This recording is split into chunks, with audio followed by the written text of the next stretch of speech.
It's time the tale were told of how you took a child and you made him old. You made him old. Yeah, well, it's hard to know where to start with this, but out of the blue I got a message from my old friend, Tory and Love Savage, as was. Here he is in his sheep rock band at the height of his fame, Arthur's Wheelbarrow. During those times something happened and lost touch, and when he got back in touch with me, he now identifies as the Wild Donkey Man. This is what you come here to see, sir. And are you truly the Wild Donkey Man of Old Huttoff Town? I do have that privilege. You know why they call me the Wild Donkey Man, don't you? No, we don't need to know that.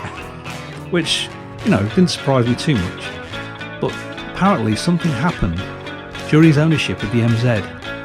And now, I think, it's time for that tale to be told. Well, let's go back to the beginning. So at the end of the 80s, when I left Lincolnshire, it was decided that my old brother from another mother, Tory and Love Savage, should have the bike.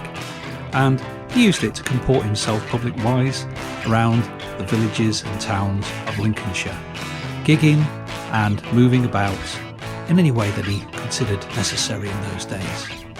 Until one day, something happened. Now he told me that he had an accident in his trousers and the exhaust had snapped, and you can see clear evidence of that.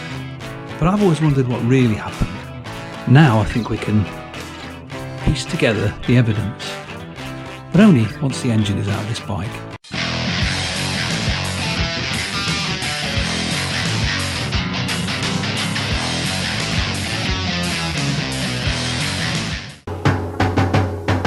What's up?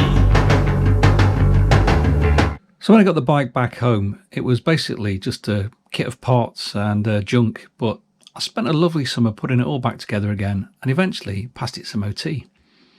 But one thing that bothered me is it smoked.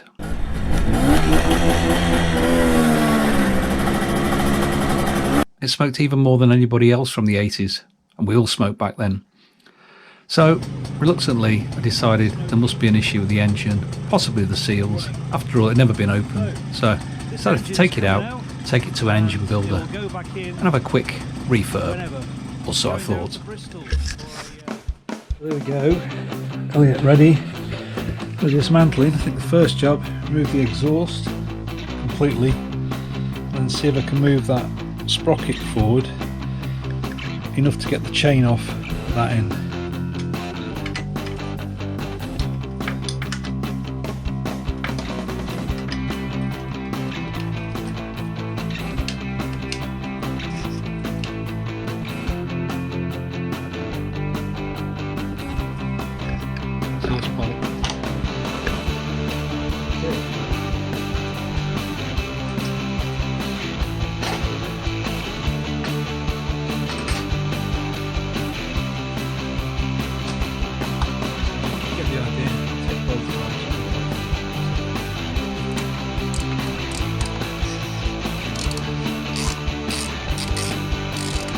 And loosen off the back brake, it's very tight, just getting the slack to disconnect it from the engine so it doesn't come away with the engine.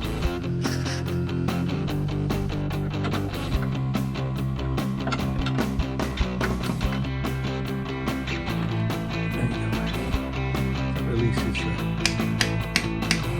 Finally got them out, left one, right one. It's easy to take this side panel off.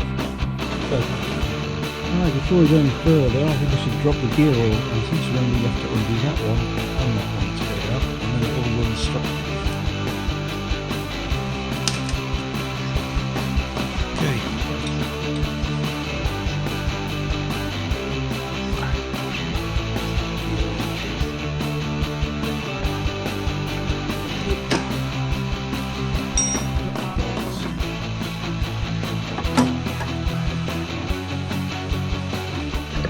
Red filter, still clean.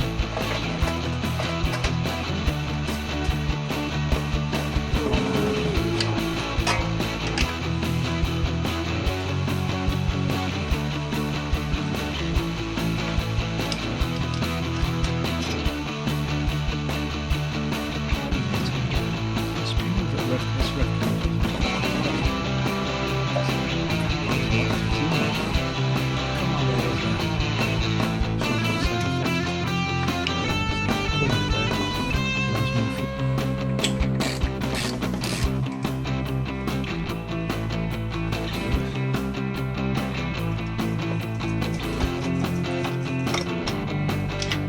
carburetor removed.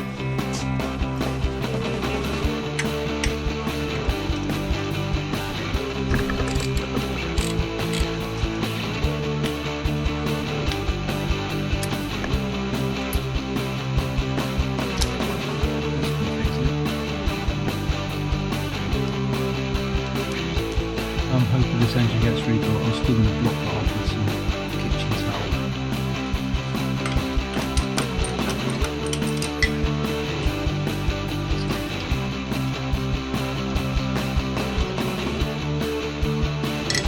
There. That'll do. Generator, dynamo, whatever it is.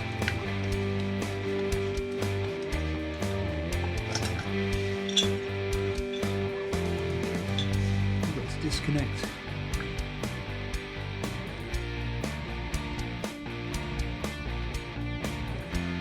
Three with 3 marks on it. Number 1, which is here, pull off. And there's the brown one, number 2, which goes here. Number 3 is the thick green one, which goes here. Pink and green goes there. Although it's not necessary, just for it's easy to do for these 2 bolts. I'm going to take the tank off as well.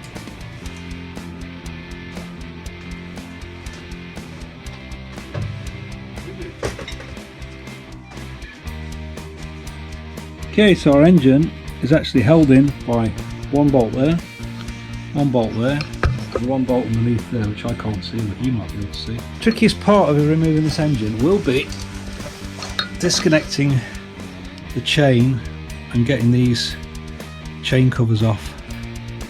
They're absolute pain to put on new ones when I renewed them, and they're very solid, so getting them off theirs will be difficult, and then getting the chain disconnected from the front sprocket. Come on. Careful. Oh, right.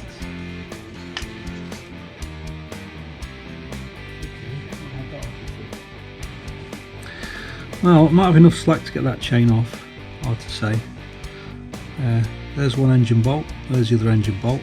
There's no rubber.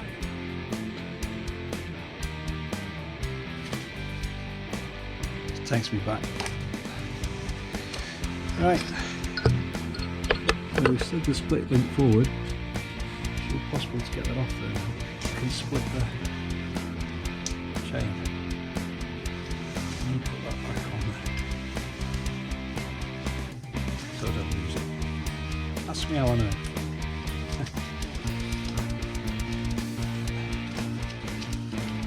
So the neutral switch joins inside there. Look. Oh, it just pulls out. Look. This is 6 volts. So that's good. That's out of the way. If I remember, I'm just going to loosen off the clutch cable completely so that it makes it easier to disconnect it with the end. So when the clutch is put back. Next up, let's remove the clutch cable. It too is mounted in a rubber block. Look. Come on. That came off easily.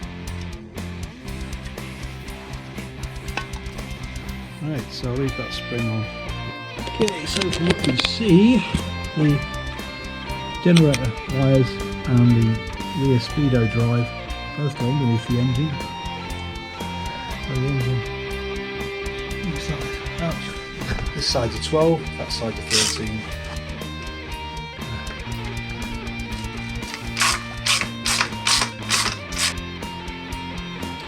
I'm not sure it'll achieve very much, but I'll put some cloth under there, which hopefully will sit on when the real ones are all good.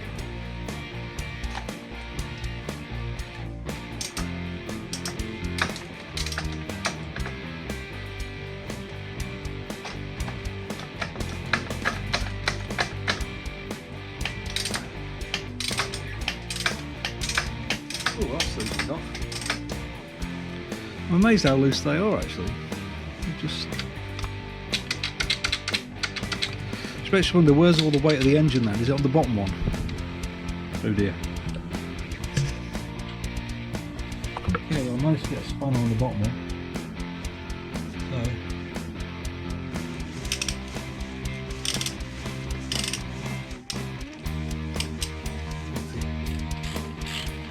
it's all gone very easy.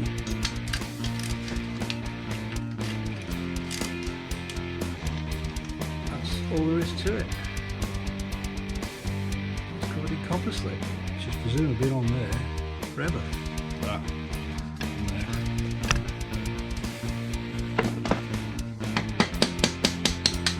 Wish I could tap it out without.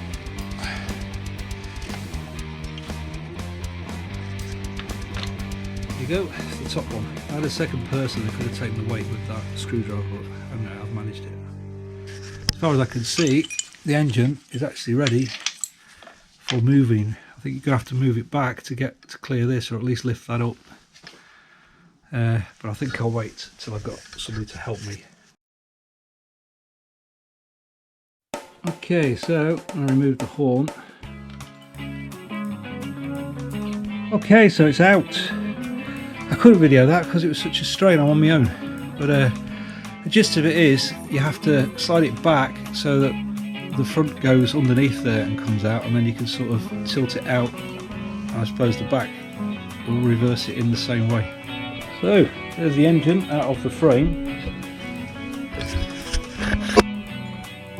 Quite sure how heavy it is. Right. It's not that heavy. That's where you put the gear oil in. That's the speedo drive. That's the carburetor input port, fuel port if you like. There's a spark plug. Exhaust port here. MZ. No cracks, no leaks anywhere. Just a solid lump. So, where are we, Rob? Where's this again? Secret location. Secret location in South Gloucestershire. The weather's amazing, isn't it? This is Rob, who is the #1 engine master for MZ in the UK, if not Europe. Is that correct? No. The world. Yeah, this head was off on the test. Was it? Yeah. Not by me. Non-standard nuts. There was all this melty stuff all over the spark plug, dripping on the floor, bit like that melty robot from the Terminator films. Pushed it all the way back to Skegness, borderline, cost me a bag of chips and a pickled egg to get it sorted out. But I hear it cost old Codger a darn sight more than that to get it rectumed.